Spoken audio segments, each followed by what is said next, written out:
I'm Megan Hamilton, and this is the Embracing Enchantment podcast. I am so thrilled to have today's guest on the podcast. I came to follow her during the lockdowns when most of us were on TikTok and Instagram nonstop.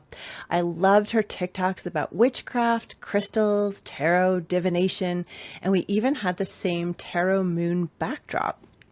She blends witchcraft and a variety of tools to support everyday stuff and teaches you how to do it. Today's guest is Hana O'Neill of Suburban Witchery. Thank you so much for coming, Hana. Thank you so much for having me. And I still have my moon backdrop. It's just on a different wall, so you can't see it. I have it too. I took it down because you know what? I'll show you what I got. Actually, you might find this. I only show it to people who would be like, "Oh, I got this backdrop a while ago." Do you recognize it? Is that going to be the High Priestess something? Yeah, yes, it is. So that came up. This is like the literal veil. And it came up on Instagram, you know, in somebody's shop or something. And I think I smashed that like buy button. I was like, I must have this. So the moon got put away for a little while. But sometimes I do like outdoor readings and then I use the moon as a backdrop for that. So that's really fun. That's fun. I got a new camera set up. Like it's in a different spot in my room. So it has a different background, but I have a new poster, which you can probably see if you're catching the video of this. And it is the X-Files poster that Fox Mulder has in his room. So I'm obsessed. That was one of those ones where I found it and I was like, immediate purchase. Yes, I need it. They know how to market to the nerds. Eh? I know what's going to sell over here. Okay, so you will all be pleased to learn, if you don't know already, that Hana also reads tarot. So I'm going to pull a card today, and then after I finish talking about it, Hana is going to give us her interpretation as well. And Hana, I know that you come from an evangelical background. We should also mention that I'm talking to Hana tomorrow for what I am today because Hannah's in Australia. So it's not early morning, I guess, but it's evening where I am and morning where she is. So I really appreciate your coming on in your morning time. And okay, so Hana comes from an evangelical background, and part of your mission, Hana, is to support folks who have left the church like you and want to embrace a more, would you say, like aligned spirituality? Yeah, I often use the term alternative spirituality because I don't want to box anyone in either. And I think there's so many different ways we can express our spiritual sides. And a lot of people, especially from the evangelical side of things, we have this deep spiritual side to us, this spiritual need. And when the threads start to unravel and we start going, hang on, this might not be correct or helpful, or maybe it's even harmful, but I still feel there is something, right? I'm still spiritual. I don't know what it is. We go through that little agnostic stage. Through that is, I think, certain stages that a lot of people have to go through. I myself went through I can't do any work with deities. That's way too hard. Now I do. And I think a lot of people, it just takes time. So alternative spirituality isn't saying, hey, I'm going to teach you, I'm not Wiccan, but like, I'm going to teach you Wicca, I'm going to teach you traditional witchcraft or this or this. It's more just, hey, here's some stuff. If that takes your interest, if you're ready for that, here is the information. If you're not, what's coming up, and let's work through it together. So if it's something like what we're going to chat about today, which is something a little bit darker, is a little bit scary, let's talk about it, because you might have the wrong impression or information from the background or pop culture or all sorts of things can send us down the wrong path. And so it's kind of like deconstructing your old beliefs and then reconstructing new beliefs. I love it. I have a number of friends who left whatever church that they were involved with. And so I know that it's a very long process. It involves your family often. It involves like untangling and, as you say, deconstructing. I took a tarot workshop with Jessica Dorr. Do you know who Jessica Dorr is? No. Oh, okay. You're going to, I'm so excited for you to learn about this person. Amazing.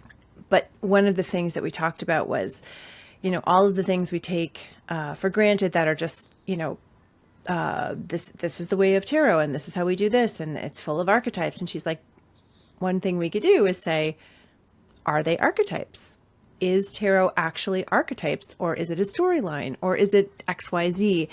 And so, like, allowing yourself to deconstruct everything that you grew up with, everything that you came to understand as just like your culture and your friends and the whole shebang.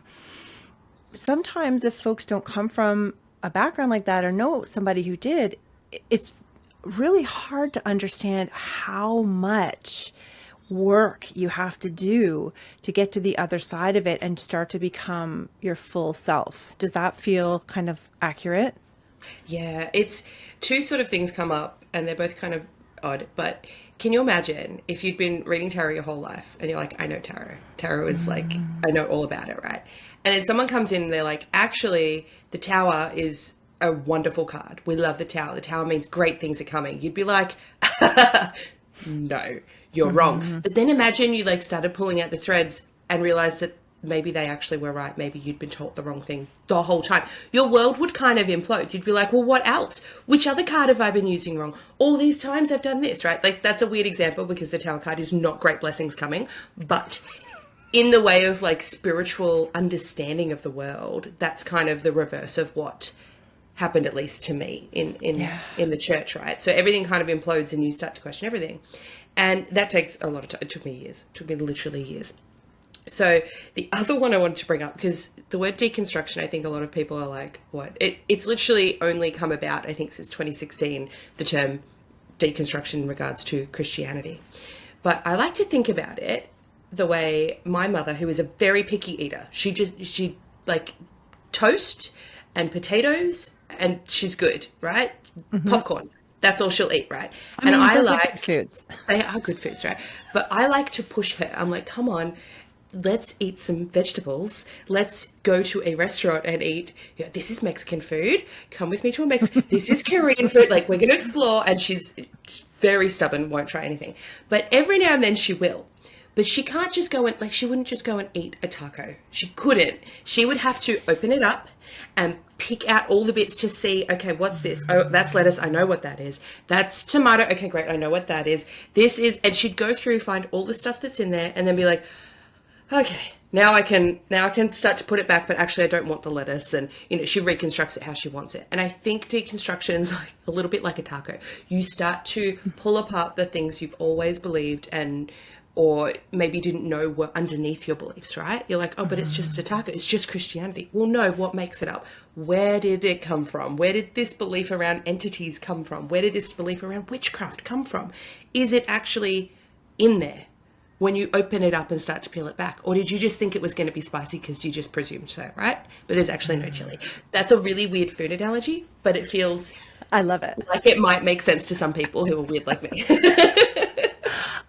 Also, anytime we can talk about tacos, I think is a great time. I love a taco. Oh, I love a taco. In fact, my friend wrote to me the other day. He lives in another part of Canada and we're very, very close, but we never get to see each other. And I might go and do something fun where he lives. And I said, if I get to come and do this, let's go and have tacos every single day. And he's like, done. Okay. So as you were talking, and because we know that tarot is cheeky and so on the nose sometimes, we pulled the 9 of Wands. And I think, speaking of physical and psychic wounds of the church and spirit and the way that you behave when you have actually been hurt by something and you are expecting potentially to be hurt again. And so I don't know about you, but one of the things that usually comes up if people are talking about this card, and once again, I'm using the Rider-Waite-Smith deck, is people call this card the victim complex card. And I hate that because there's a reason this person is standing there like this. There's legit shit that this person has gone through. And so of course they're going to be prepared to deal with anything else that might be coming their way again.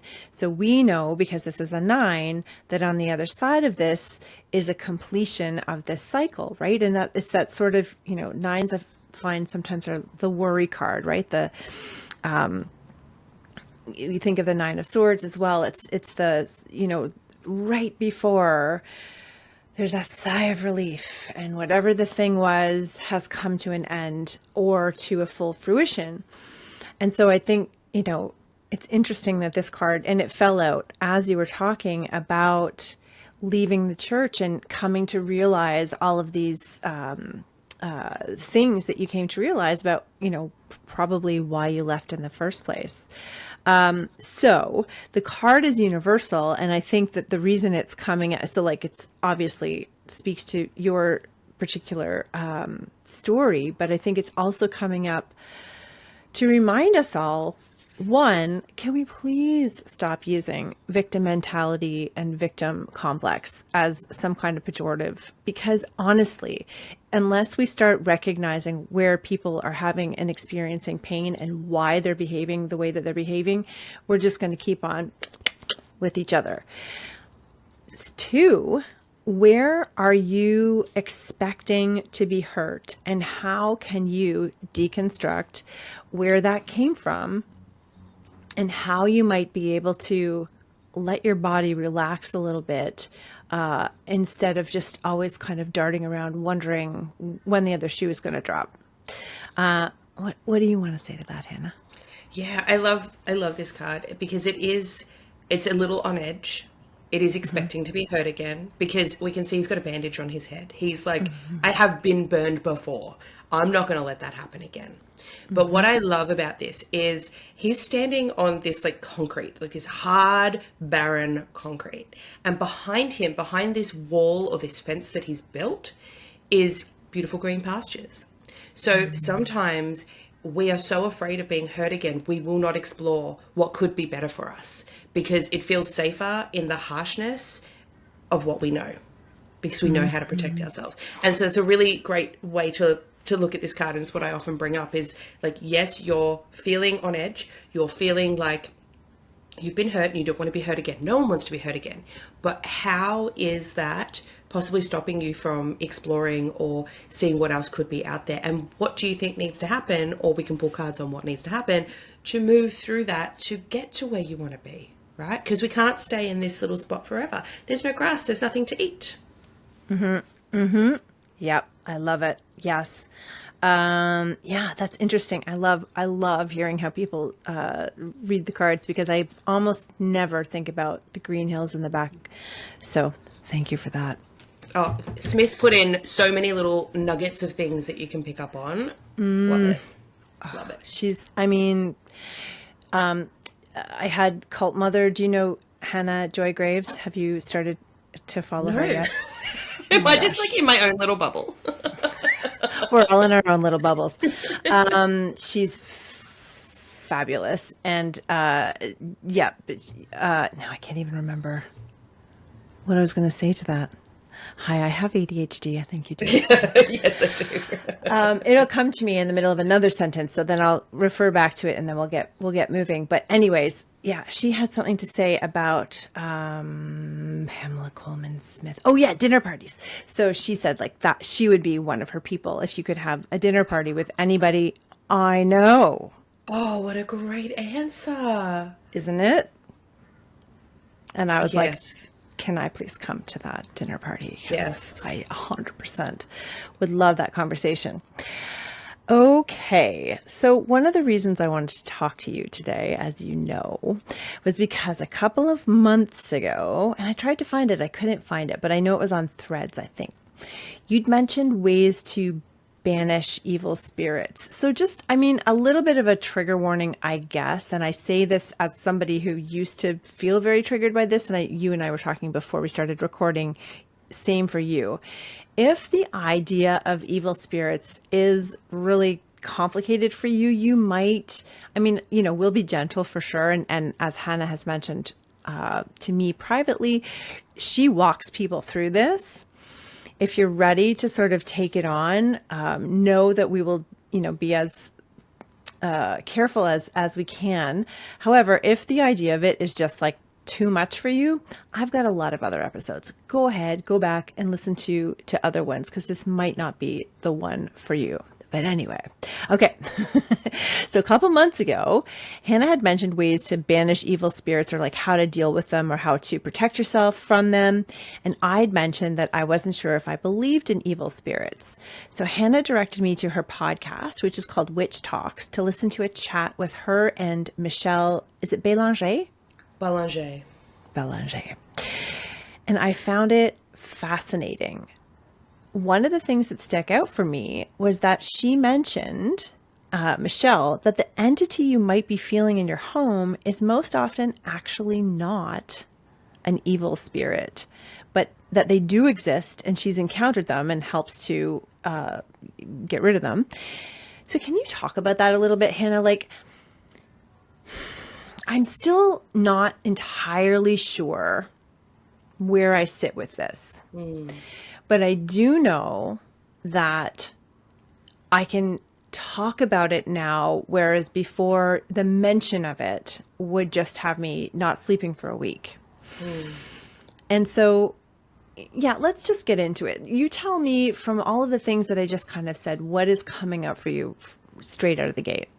Yeah, so I just want to address to anyone listening that by listening to this episode, it will not invite anything into your home or into your life, because I know that's what I used to fear about as well. Like, I can't even I can't even listen to anything or watch anything because it's going to encourage that in, right? It's going to call it in. But that's okay. So I'm not going to lie. Just before we started, I got my black tourmaline. I was like, I'm just going to put this on my computer just because. So it's similar to, I mean, think about it. If you listen to a money podcast, does that just make money fall into your pockets? Exactly. Like, it doesn't. I wish, right? But no, it doesn't work like that. Sometimes we wish manifesting would, right? And I do agree that where our attention flows, that's where the energy goes, but not in the way that, similar to when people are worried, especially sidetrack. When people get into spirituality or new age spirituality and get into manifesting and law of attraction, we can have this thing where we think, if we think a bad thought's going to happen, because we have to control our thoughts because we control our reality.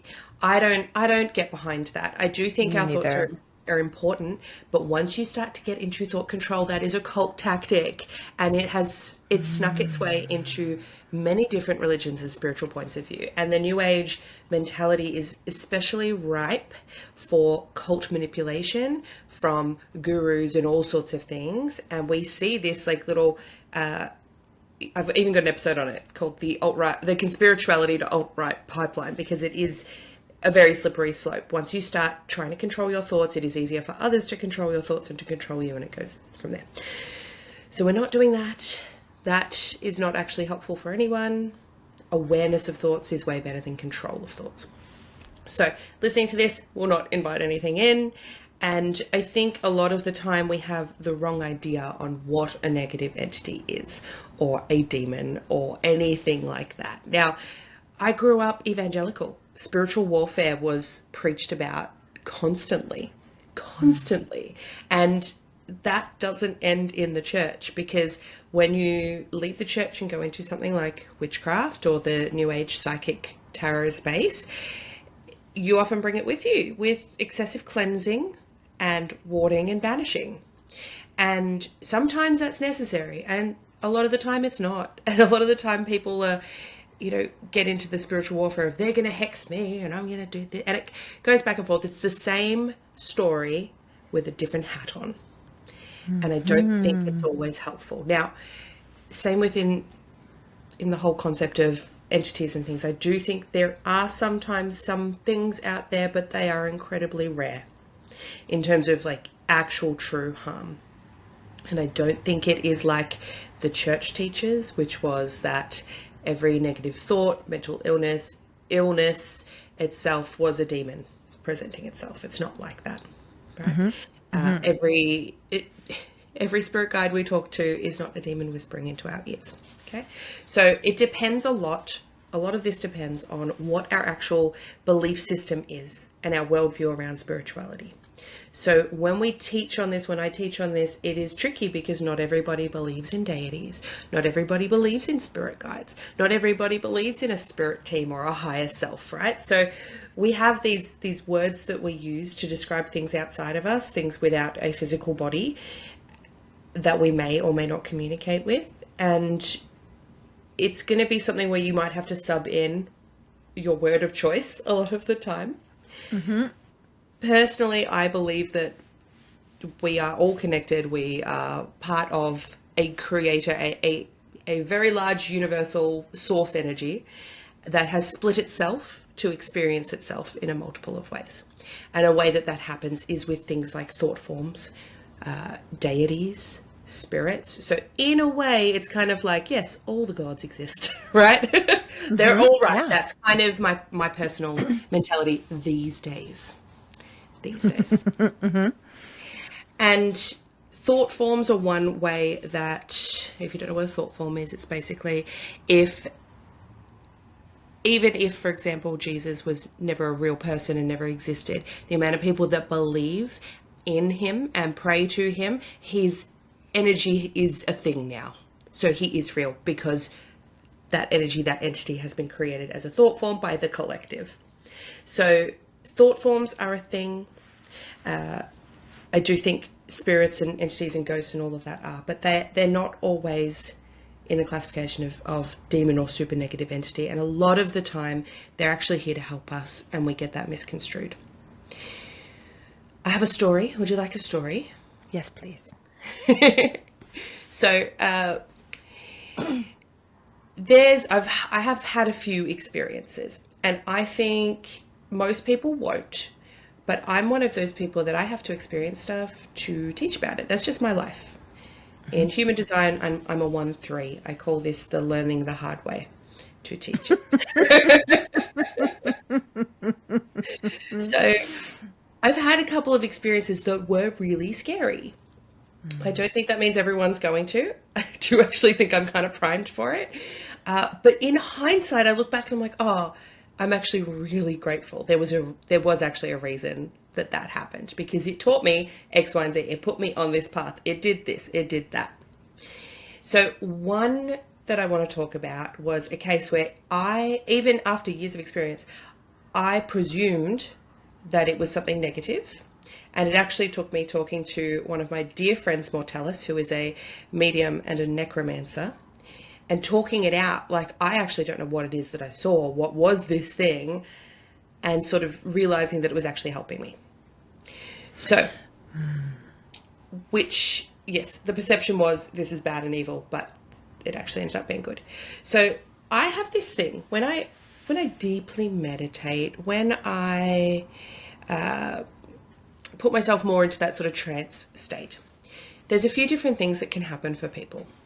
One is they might find themselves prone to astral travel, right? Where they kind of anchor themselves in their body and then go on a little wander, a little jaunt around wherever. People might do remote viewing, right? It's sort of this upwards energy. Remote viewing is more in our plane. Astral travel is definitely more celestial, it goes up.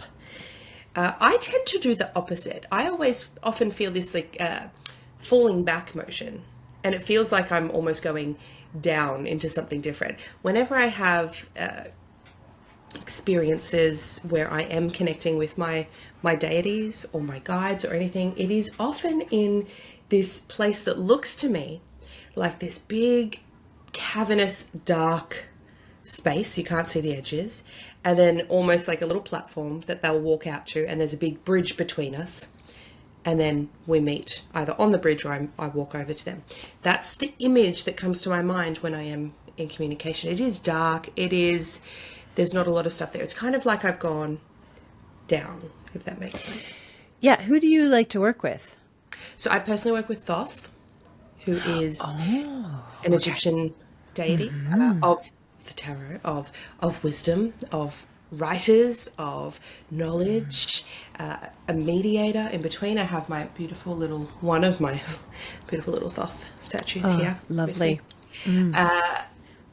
And it's just this interesting way that this comes through. I also only communicate usually using a black scrying mirror as well, which took me so long to get to actually use because I was so terrified of it for so long.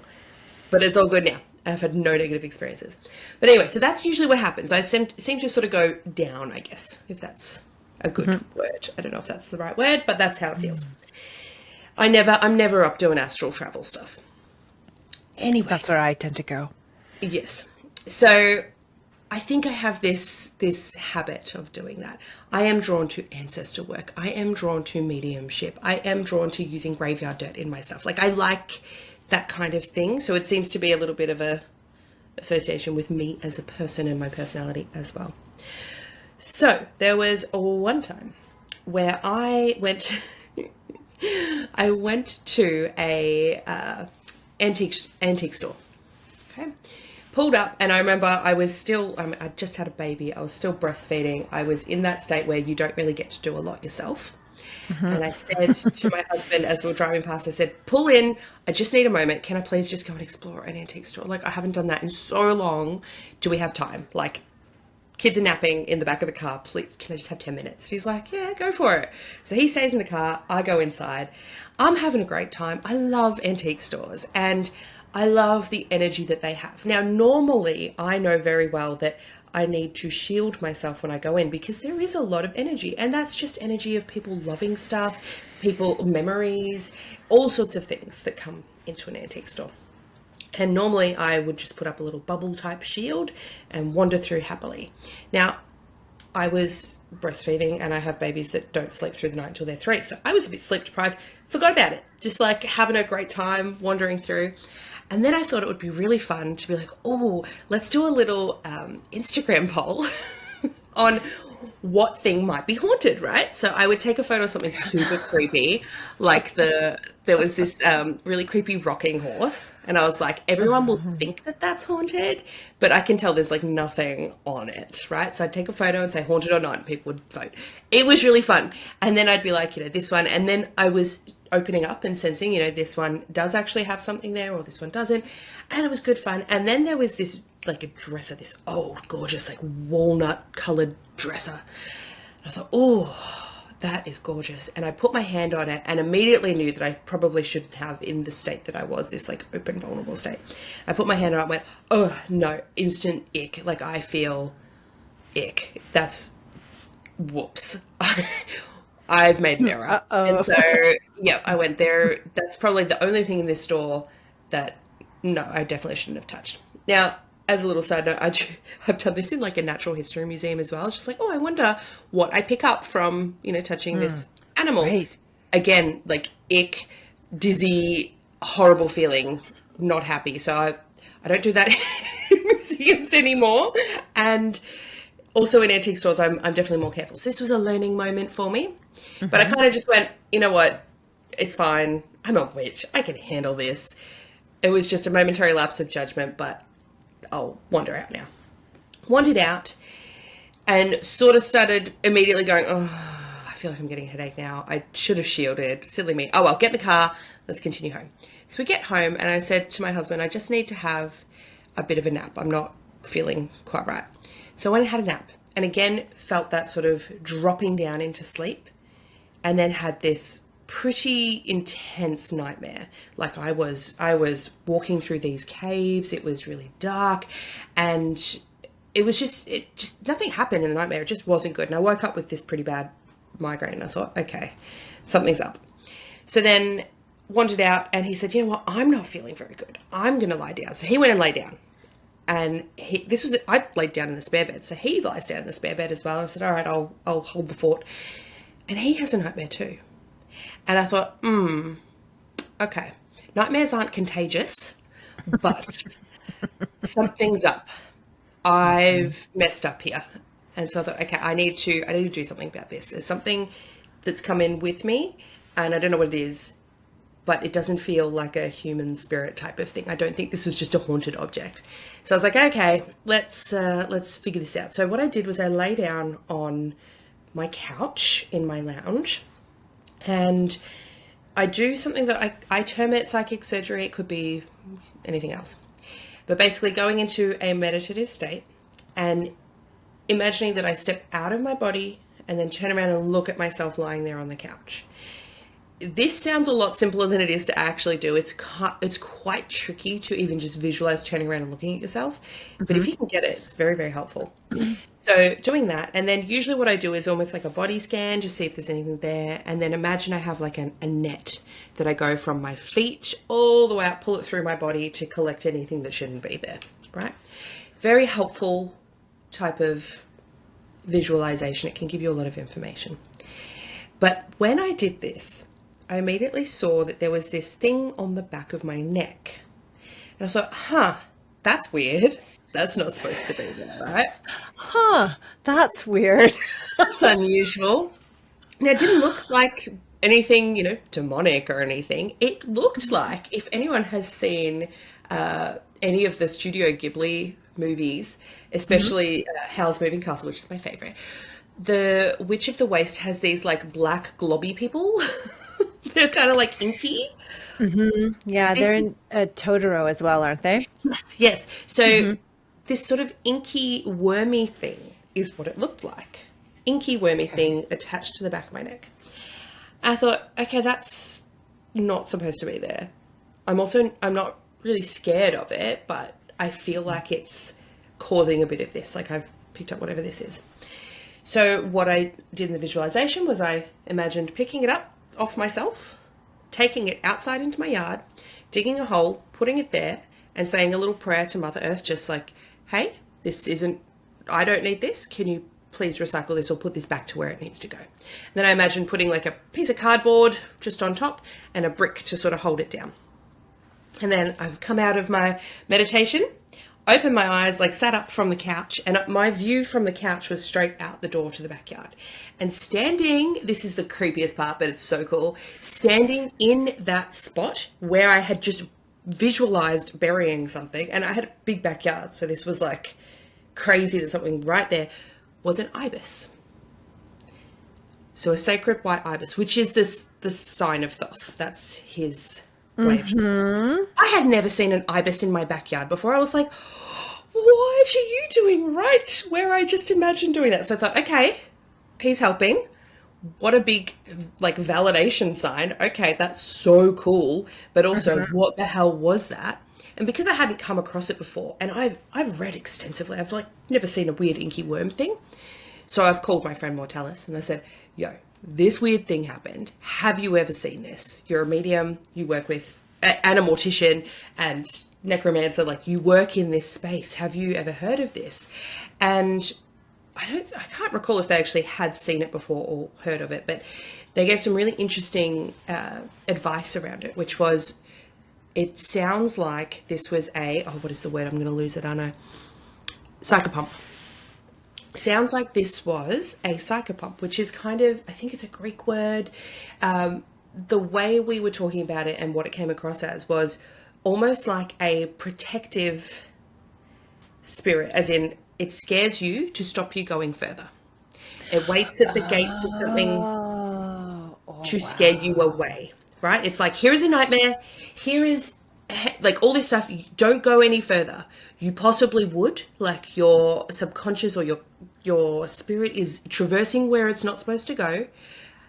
This is not for you. Go away. Like it's this big sort of scare you off energy, right?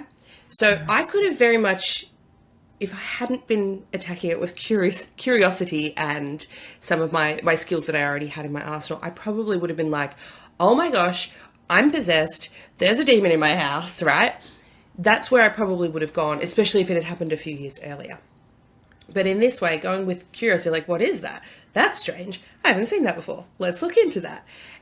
It's a headache and a nightmare is not really the end of the world, but it was a sign that there was something happened. So I'm paying attention to that.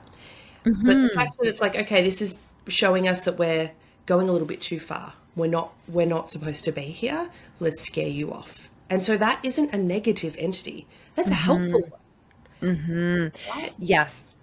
So I think that's a really good way for us to look at a lot of these experiences that people might have and think, okay, is this actually trying to harm or is this actually trying to help? Have we gone somewhere we shouldn't? Is this like an alarm, right? Little siren going off.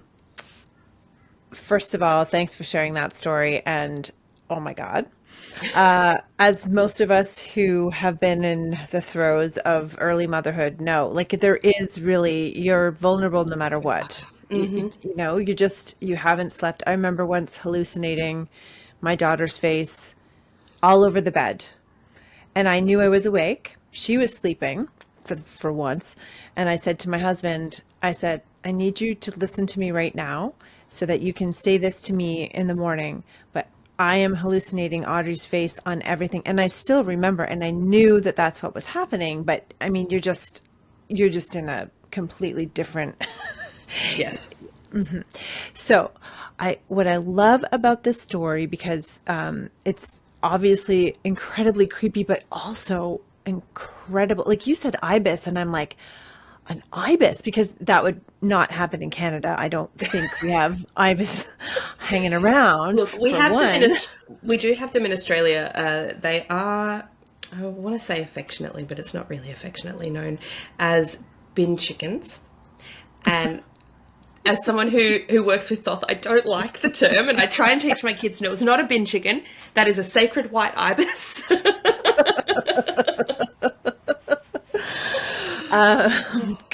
Doing the work of the good. Yes. And the what is it? What is the card that has the ibis in it? Is it the Temperance? Oh no, yeah, no, the star. The star.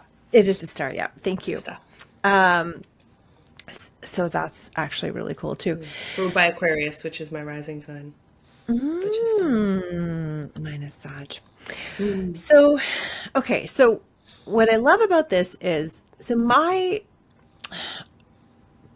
feelings and to circle back to something you said right now, because they change, you know, as my practices, my experiences of the world, shift and change as I grow as well. And so I, for a while, have thought that because we're humans in human bodies, our experiences of anything that's outside of the material realm are going to be flawed, and they're going to be interpreted through our lenses, which are very specific to us, all the way through our ancestors, to our own lived experiences, to our own understanding, to our own words and language. There's this podcast called the Telepathy Tapes. Oh, I love and that when one. I was, yeah, I know. And when I was listening to it, I was like, yes, of course, like this, you know, Jesus exists, and so does Allah, and so like every entity that we've all come to know, whether we have experienced it directly or it's in the collective unconscious or conscious, it exists because we created it, or we, you know, co-created it. And so several years ago, when I was chatting with another friend who's a psychic medium, she doesn't believe in evil spirits at all. And this is what was able to turn me around from feeling like super could not handle any, even talk of any kind of spirit, to feeling more comfortable with it, because she believes that it's our nervous system response to things that gives us information. And so back in like the Victorian era, when they were into like ghosts with chains and stuff, she said they just didn't have any kind of way of understanding other than this feels bad, so this must be evil. And it was, you know, a very much more directly Judeo-Christian world, let's just say. And so it would be like, it doesn't make me feel good like an angel's going to make me feel, so it's probably going to be some kind of, you know, lost spirit or some kind of evil entity. And that to me made sense. Do you know what I mean? Like that to me made sense, especially if, you know, there's a lot of worldviews that anything beyond is sort of just pure love in lots of different forms, right? So that made me feel okay and better. And then to be able to start exploring it to the point where then I can have this conversation with you and not be, Terrified. yeah, knocked out for the next 3 weeks. With my husband calling you going, hi, thanks. We've got a lot going on in the house right now. So what I love about this too is I like the first thing that comes to me is in terms of that dresser. Mm-hmm. So what the hell was in that dresser? Right? That this helper wanted to come through and be like, no more, like I'm going to make you feel icky. So is it that, like, would you, do you have any thoughts on that? But in my mind, I'm like, okay, well, it's because you would have absorbed some kind of memory of something. Yeah, you go for it. From my understanding at the time, because I didn't stop and explore further, right? I was just like, nope, Yeah. out. Yep. Yeah. And in hindsight, I just think I was too open, right? I'd almost lost the boundaries, if that makes sense, that can keep us safe. So there's that aspect. But then You I mean think, like conscious boundaries, like yeah, almost like sane psychic boundaries. boundaries, or whatever you want to term it. I had just I'm already sleep deprived and quite open and like psychically open anyway. But then I hadn't done my usual protective shielding. I'm consciously going, oh, what is here? I want to do almost like read on this. And it's just like it just went a little bit too far. And then something was like, whoa, whoa, whoa. Maybe a part of my spirit or something was going where it shouldn't. No, we're going to stop that, right? We're going to come in and keep you where you're supposed to be. That's how I interpret that one. And so I look at that whole experience now as really helpful, right? Because I've learned a really valuable lesson, even though I'd learned that lesson before. Sometimes we need to learn it again, right? Yeah. Really, really helpful lesson. I've learned something new and interesting about spirits. I've had validation from my deity in a really physical form that blew me away. So all of these things combine it to make it such a cool thing that happened. Like, what an amazing experience, right? And I also think it's a great way to be like, you know what, I can't have all the answers myself. We do need to talk to other people sometimes. We do need to reach out to friends or experts in this space just to be like, yo, what is going on here? I need a little bit of help. Because sometimes we get to a point where we're like, oh, I shouldn't have to ask anyone. But no, I'm always open to, like, other people are going to know more than me in many different things, right? So I think that's also that vulnerability of being able to ask people is such a good thing, and I'm glad that I can do that, and it shows me that it's worth doing, right? We don't want to be in our own little bubble. Because if I hadn't asked, or if I had just made the presumption that this was something really negative, it probably would have really scared me, and it would have almost like left a little bit of a scar. But now I see this as a growth point. Yeah, absolutely. Yeah, a lot of things came from that for you. The ibis part is just like absolutely wild. I love it. I love it. I love it. Okay, so switching tacks a little bit. I know that you practice psychic divination and you have a course on it. Can you tell us a little bit about your course? Because I've always been curious in how people help other people cultivate their gifts.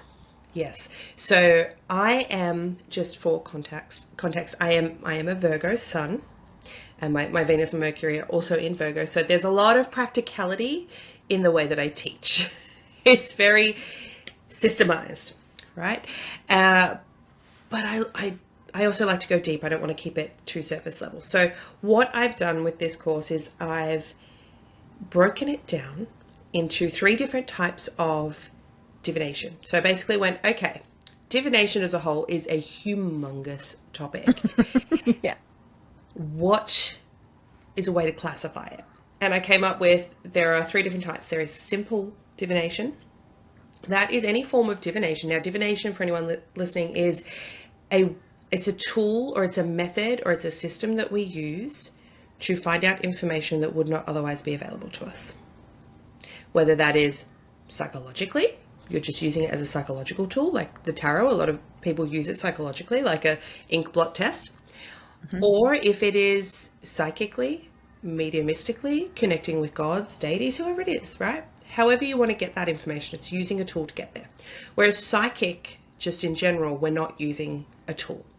So this course combines both. So we can learn some of these, you want to use both. You want to use your psychic senses and the tool. The tool helps you get there a little bit quicker. So what I've done is I've got simple divination. That is divination that provides a yes or no response, or a simple response that you don't need to really learn anything to do it, right? Bibliomancy is one of those. We used to do that in the church. That is where they would say, flip open your Bible to get God's message. Right, with your finger. Oh, yeah. I love doing that. Yes. And you can use any book to do that at any time, right? And just sit with it. And what does it mean? But you don't need me to teach you that. But you might need me to go, hey, you can do bibliomancy. And you go, oh, okay, yes. So it's just sort of around that. Another one would be flipping a coin, right? Yeah. Heads means yes, tails means no, or I've got a literal yes, no coin. It's you don't need to tell anyone how to interpret that. You ask a question, you flip the coin. It's pretty easy. It's simple. It's binary. Another one would be a pendulum. So in that module, I do go, okay, so pendulum, it's a form of simple divination. And you still might need a little bit of assistance in how to buy one, how to pick the one that's right for you, how to, I want to say set it up, but I don't know if that's the right word, how to understand what your yes and your no is. So there's a few different methods that you can get that. And then, how to interpret it from there. And there's 2 different ways we can do that as well. There's one where we hold it and one where we don't. If you're communicating with spirits, you want to communicate with a spirit, whether you're doing paranormal investigations or you want to use it to communicate with a deity and you're like, I don't want to even be touching this thing. Well, then tie it to the inside of a jar and put the jar on a table, right? Right, so that you can trust yourself that you're not manipulating it. Yes. But then the way I see pendulums is similar to, if you've ever, what are they called? It starts with a K. You know the one where you do like muscle testing? Kinesiology. Kinesiology, where your body knows the answer before your brain does. That's how I see pendulums. It's using that idiopathic idio. What is the word? Yes. I'm really good at words, right? I know them, obviously. Well, I'm no help because I'm in the throes of perimenopause. And my Vyvanse wore off 2 hours ago. So words are not available to me. But it uses that. It's precognition. Idiomotor. This is idiomotor, right. Okay. Which is really good for people who are neurodivergent. Right? It gets us out of our head, and like our body, we pick up on stuff in our bodies. So that's the way, because everyone says, oh, you're just moving it. It's like, well, no, not consciously, but subconsciously. And I'm trusting that. And it's a shortcut to get the answer. But still, even with a pendulum, it's really going to be a yes, no, or a maybe. Right? I have also taught as well, it's really fun, is you get a small picture of a map and you go over it with your pendulum. So you go side to side and slowly move up the page or down the page, however you want. And if you get a yes response over a certain area, perhaps that's where you had a past life, right? Or you could use it to look at, where should I travel next, right? You could do so many cool things. I also like to use pendulums when I lose my phone or something like that. I'll walk through the house and I'll be like, is it in this room? Is it in this room? And so smart.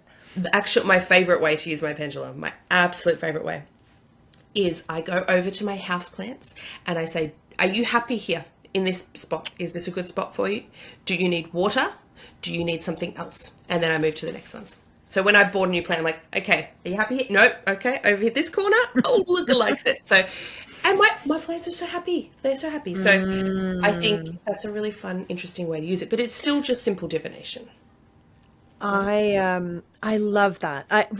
Where I usually get messed up a little bit with when I use a pendulum is sometimes I can't think of the question that I want to ask, or like Yeah. how I want to ask it. Do you ever ask, so you say you do ancestral work. Did I interrupt you in the middle of talking about something? No. Okay. Yeah. No. So sometimes I ask if somebody will come through and speak to me through the pendulum, right? And then they'll say yes or no if they're going to, or they won't do it. And then sometimes I ask if there's like somebody that wants something to come through, right? And then I have to try to figure out if I know who they are or if I don't, because I know several lines back on either ends. This is the pointing in the directions where I feel them. How far back we go, and it's always interesting when somebody I don't know their name wants to come through and bring in a message. And usually it's fairly benign. Like, it's not like, get out of there immediately. It's just more like, but one time, my great grandmother came through and told me to go look in the ancestral box that my aunt gave to me. And I was like, okay, when you're like, really, right now, like I kind of have to do other things, and you're like, Yep. okay, I better not ignore this. And then I found this page that I hadn't seen before, that my grandmother had written out her life story that told me that my great grandmother, the person who had come through, had been an elocutionist before she got married, which is a public speaker, which is what I teach in my That's so cool. other life. Isn't that wild? That is so cool. I love that. I love Yep. that. And I Yes. was like, okay. Yeah, that is such a cool way to do it. I have had before where I was shuffling my cards and I got this image of my great grandmother in like just sort of popped through, and I was like, what are you doing here? You were very Christian. And I Right. literally heard, I want to help you with this. And I'm like, do you actually? Because that would be odd, I think, right? You were Dutch Reformed Church Christian for a very long time. And so I was, in the middle of using my cards. So I said, okay, if I'm just going to validate this, if you do want to help me, show me the High Priestess. So I shuffled, spread, picked at random, and it was the High Priestess. And I was like, all right, cool, thank you. I'll make you a coffee, and And then an ibis flew in, and you're like, we're ready to go. Wild. Yeah. So tarot, I was going to say tarot is the second type. So I have three types of divination. There's the simple divination, which is that yes/no answers. Then we go into what I call classic or systemized divination. So this is things like palmistry, tarot, oracle, and astrology. So it's things that there is a system, and it's the classic ones that everyone goes to, right? But there's a system that you have to learn to do it. Even though we can learn to read cards intuitively without needing the guidebook, there's still a system behind that, right? There's still the number meanings. There is still the suit meanings, especially with tarot. When it comes to oracles, the creator has still put something there, right? There's still meanings behind it. And learning that is going to help us, and we can weave it together with our intuition. So same with astrology, right? Yes, there are a bazillion different types of astrology that we can do, but understanding that, Mars pretty much has the same meaning, whether you're doing Vedic astrology or modern astrology or traditional astrology, right? Like, it has its meaning already set in. You can't just go in and give it a new meaning, right? So there's a system, there's history. You have to learn something to do it. But once you've learned it, even if you're not psychic or intuitive at all, which I think everybody is, but even if you're like, you know what, I just want to not have to think about my intuition or anything, or tune in or connect, you can learn the system and just do it. You don't have to have anything else there, right? You can be like, oh, in the tarot, this means this, done. So it's really, really good if you're questioning whether or not you're psychic or intuitive, or you're still working on that and not trusting it yet, or you just want to be able to do it really quickly. Like, that's a really great way to learn a type of divination. Then we have what I call free-flowing divination. Now, this is like scrying. So that could be fire scrying, smoke scrying, which is capnomancy, wax scrying, which is charomancy, this mirror scrying. a neuromancy, that's dream divination, reading clouds, reading the droplets of water on your shower window, reading the way the leaves are moving together. Ornithomancy, that's bird divination. So similar to like seeing the ibis and knowing it has a meaning there, right? So I practice a lot of ornithomancy with specific birds mean specific things. And the way they fly or how many there are means specific things. So there are a lot of ways that we can use this, but there's not as many rules. Like even tea leaf reading, a lot of it is subjective. A lot of it is based on your own symbol dictionary that you've created with practice and knowledge around universal and personalized symbolism. So I have a whole module on symbolism because it is so crucial to understanding that sort of free flowing, and also some of the classic divination as well, right? In tarot, you need to know symbolism. So it's really fascinating. I think that's my favorite module, is the one on symbolism, especially because in my previous life, aka a few years back, I was doing interior design, and I've learned color psychology from the realm of interior design. And that is color symbolism and color magic, and it all wraps in together.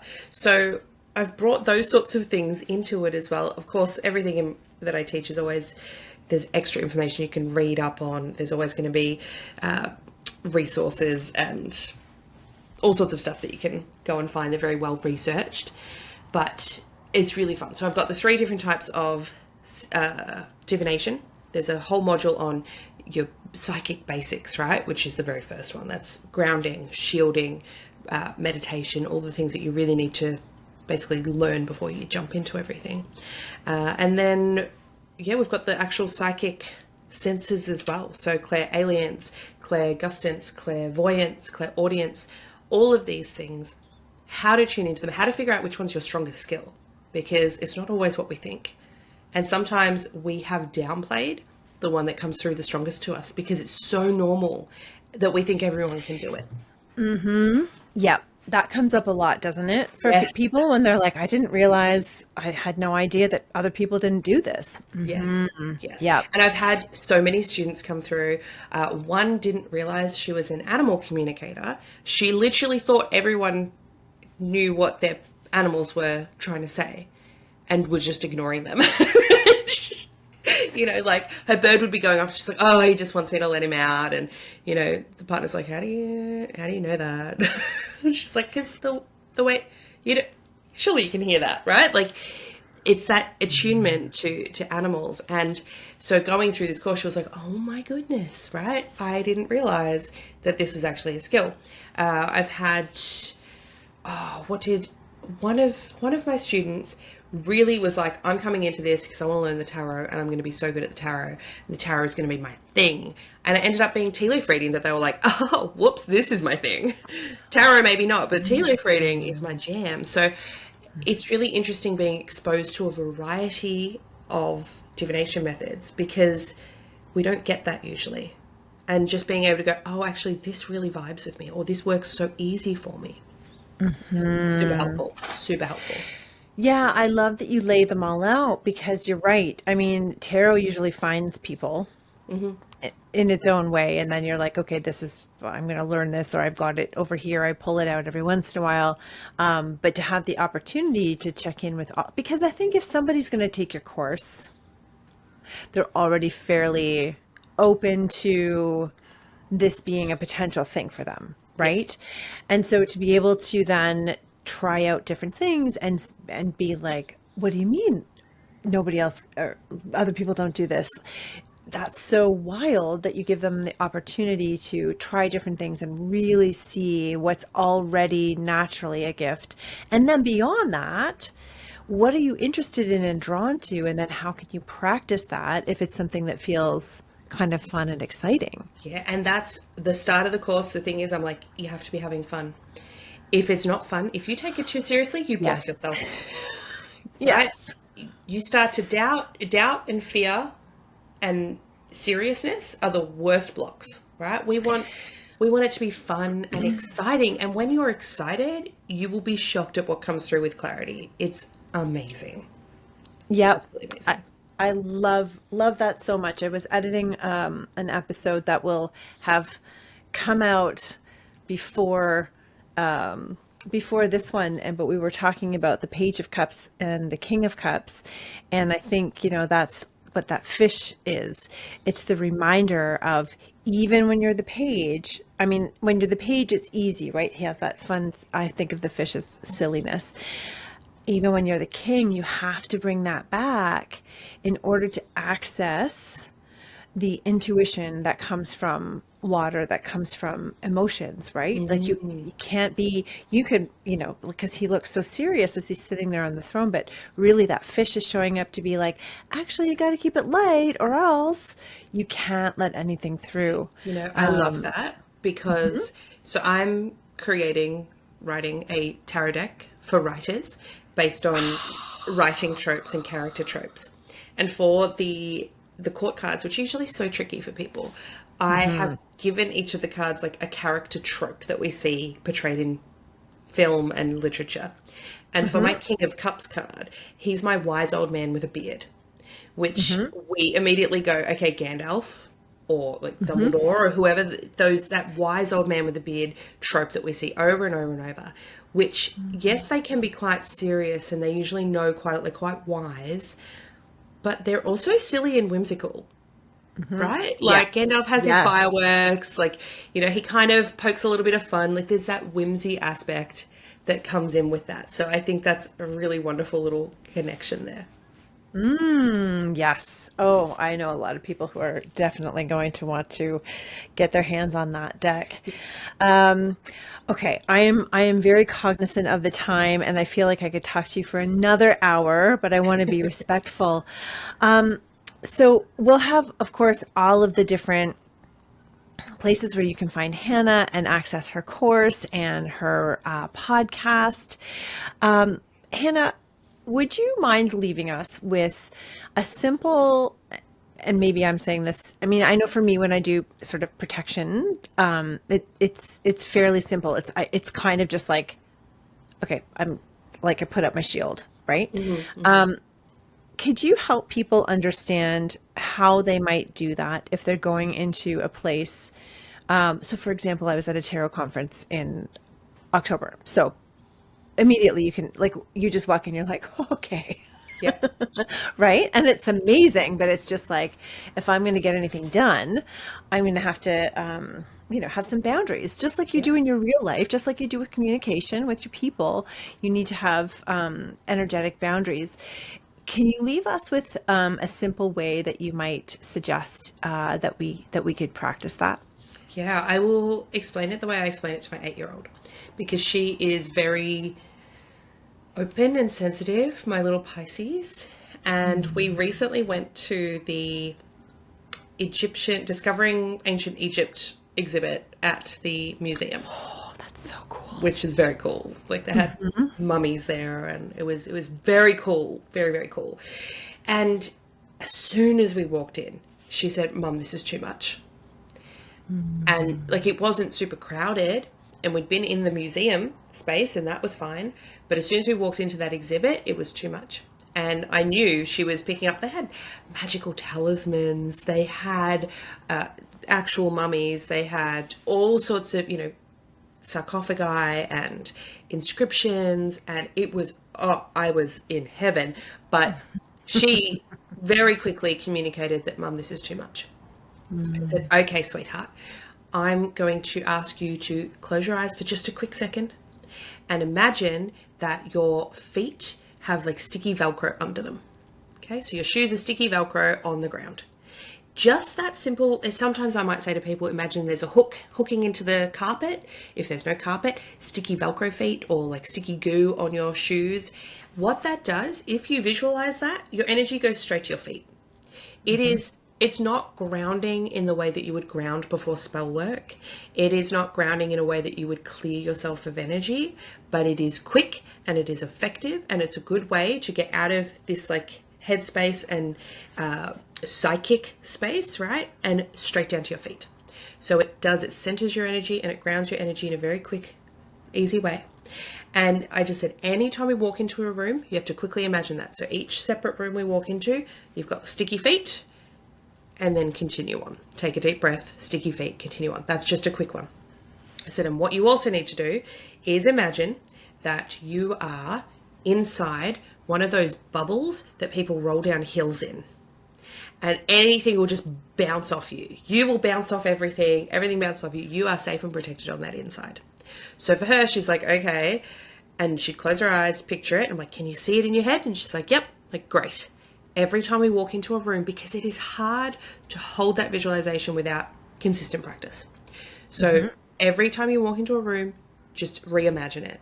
And they're not super big rooms. So I thought that's enough for her to move through the space, forget, walk into the next one, reset it up. And the more you reset it up, the stronger it gets anyway.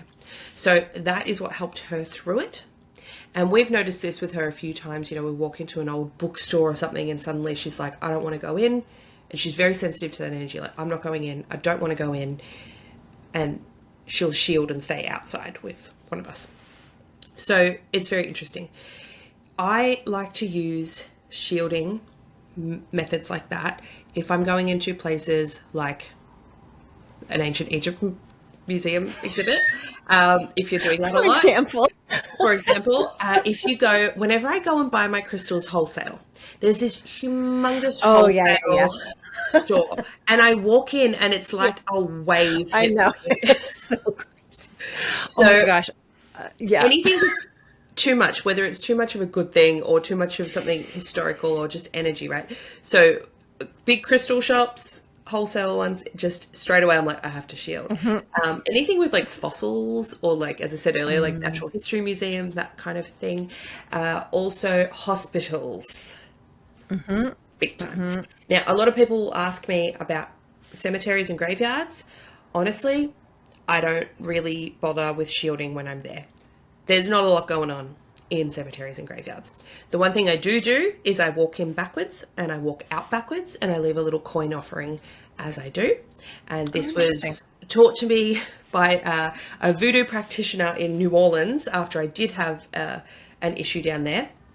And that was basically a way that you didn't come and you didn't leave. You never came, you never left. So it's just, I've taught my kids. People probably look at us weird. I don't care. It's just a little thing we do just in case. But aside from that, they're generally pretty quiet. Unless it's the New Orleans ones, which are very intense because there's so many visitors. There's so many people. Well, a lot of them are shut now, but the ones in the past that you could go into. Lots of energy. And the history. Yes. Of, yeah. So depending on which one you go to. Like I was at Oxford last year in the UK. There was one particular room where I had to shield the whole time. And I don't know why. It was just that room. The rest of the place was pretty good. So you just have to sort of feel into it. When in doubt, if it's old, shield, you'll be fine. But sometimes you can use, if the bubble one doesn't work, I like to imagine I'm wearing a suit of armor made of black obsidian. It's a really good one, especially for hospitals. That is a really good one. I'm just looking at my giant obsidian up there. Okay, thank you for that. And thank you. And so folks who are listening, if that's new to you, just practice it. And there's kind of, there's no wrong way of doing it. It's kind of like when you do it, you're doing it. Yes. And it can be very helpful to just keep yourself grounded and not absorb everything that happens to be coming your way. Okay, thank you so much. Also good with like toxic people or bosses or things like that. Yes. Yep. And there's so many ways of shielding with people, especially. Okay, Hana, this has been so much fun. I feel like I could talk to you for honestly like another 2 hours, and maybe we'll get to. But you can find all of the information and takeaways from today's episode in the show notes or at embracingenchantment.com.